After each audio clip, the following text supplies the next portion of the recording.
Marketnews.com. I'm John St. George. My guest, Edward Griffin. Mr. Griffin is the author of the book Creature from Jekyll Island, plus many others. So you've been saying to yourself, the government's a mess in one way or another. How do these messes start? Where do they come from?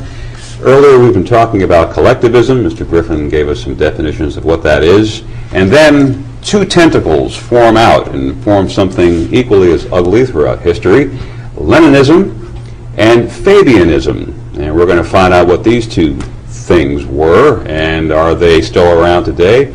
Ed Griffin, good to have you with us. Thank you very much, John. I think just to kind of back up a little bit, give us another definition of collectivism, then I want to get into Leninism and Fabianism. Right. These are strange words to our ears in modern times. Collectivism is a word that was used quite freely in books of a few decades ago, but it's a word that's been lost to us today. Roughly defined, it is the concept that government is the solution, the proper solution for most of man's problems. So a collectivist, and this is not a technical definition, but it's a pretty good substitute. A collectivist is a person who believes that if you have a problem and you want to improve society in any way, that the solution should be through government action, through coercion, using laws to bring these things about, and if necessary to sacrifice individuals or minorities, if necessary, for the greater good of society. And you find this philosophy embedded in some of the rather dreaded philosophies or tyrannies of our recent history, like communism and Nazism and fascism, are all based on these principles of sacrificing individuals, if necessary, for the greater good of the greater number. And of course that always translates into the greater good of the state. The state is presumed to be the greater number of society. So that's basically what we're talking about, collectivism. And what many people don't realize is that collectivism exists today in two forms. And here are some more words that are not very well known. Now, Leninism is fairly well known because we remember the name of Vladimir Ilyich Lenin, who was one of the firebrands of the Bolshevik Revolution and quite a prolific writer and a theoretician. Lenin took the theories of Karl Marx and converted them into a living fighting force.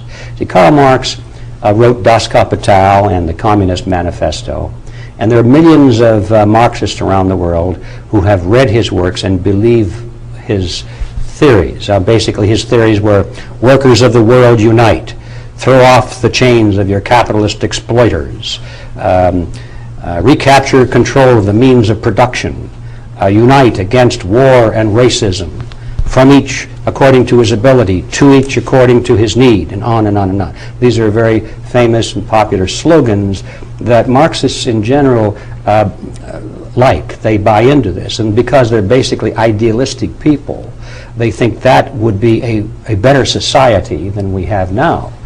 But the fact of the matter is that all of the countries historically that have been taken over by communism, that we used to say behind the Iron Curtain, none of those countries were ever taken by Marxists. They were all taken by another group called Leninists, or Marxist-Leninists, sometimes they call themselves that.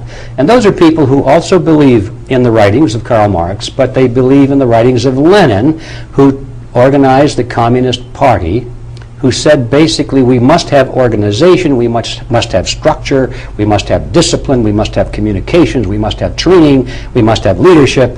He created a fighting force. And so that is the fighting force that took over all of these countries. So Leninists are a notch above Marxists. They sound like they were more doers. They were doers, exactly. The Marxists tend to be the theoreticians. The Leninists are the doers, the ones that go out and make it happen. See? So there's a very important distinction between the two, and it's interesting, I think, to know that even in the heyday of communism, most of the top communists did not refer to themselves as communists. They referred to themselves as Leninists. Interesting. It's very interesting, and it's very significant, because the word communism was kind of a catch-all phrase. Lenin and Marx both taught that communism was something for the future. They were establishing what they called socialist republics. It's like a Christian saying, I'm a Calvinist. You know, that's another, I'm going to subscribe to a theology as opposed to the primary foundation. Yeah, they were working toward the future. Communism would happen, they said, when finally mankind was perfected and the state would wither away. Ha ha. Yeah, we saw a lot of that happening, didn't we? But anyway, that was the theory. In the meantime, what they were building was socialism, they said, and those people called themselves Leninists. So when it came time for the crumbling of the communist empire, so-called, all these people did was take off their hats that said communist, put that down, and put another hat on that said social democrat. But you notice that the heads underneath the hats didn't change. And their ideas didn't really change. They talked about open markets and being friendly to the West and all these sort of things, freedom of speech. They gave a lot of verbiage to that. But, and some of that actually happened. But underneath, the police state didn't change.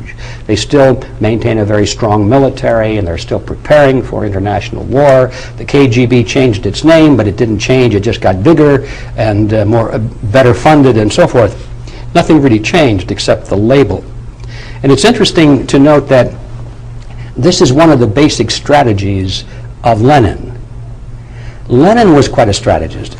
For example, he said, comrades, it makes no difference what you think or what you know, how many books you've read, how good a debater you are, how smart you are. None of that is important. All that matters, he said, is to come to power.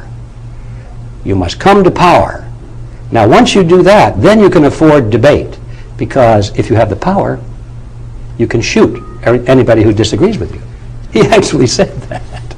He's quite a guy. He said, you know, promises are like pie crusts made to be broken. So he was a strategist, and he considered that he and his followers were at war with the rest of the world, and they were going to conquer the rest of the world. How different do you think he is from a Saddam Hussein? Well, not an awful lot different at all, no. He's a thug. He's a thug, but he was probably smarter than Hussein, and he developed a world following, and he had much better strategies, and of course he had better funding and all that sort of thing. Interesting that he's focusing on power, and as you were talking, I'm seeing, well, here we have a philosophy trying to create a level playing field. You know, it doesn't matter what you know, it doesn't matter what that, you know, all the good for the state, and we're going to break down the different classes. Is that something he was a devotee of as well, or was he just more... No, what you're talking about there is more of a Marxist theology. See, the theory guy. The theory guy, yeah, that's right. Theory guy. Lenin basically said none of that makes any difference. That you use it if necessary to get followers or to make it sound like what you're doing is noble. But the only thing that matters, he said, is to come to power. And I'll give you an example. He said, for example, if you were to go into a country that we're trying to take over, and those people had a strong culture, strong nationalistic feelings, they didn't want to give up their history and their nationalism. So what do you do, comrades? Do you go in there and tell them that that's stupid? Do you go in and preach internationalism that we know is the way of the future? He said, no, of course not, because they would reject you. You go in and tell them what they want to hear. Be the best nationalist leader there. Let them follow you, thinking you represent them, so that you can come to power. Once you're in power, he said, then you can betray them, because you've got the power. See what I'm saying? And Lenin said, you go into a country where they don't like us communists very much. What do? Go and say, we are a communist? No, don't be stupid, comrade. You go in and tell them that you're a non-communist, or better yet, tell them you're an anti-communist. Form anti-communist organizations and lead your own opposition so that you will not be defeated. Put up a good show, he said. Make it look good. Actually do some really effective things now and then, but always control your own opposition so that you can come to power. So Leninism is a form of tweaked communism with a goal that is of a detriment to the fellow man because you want to go for power.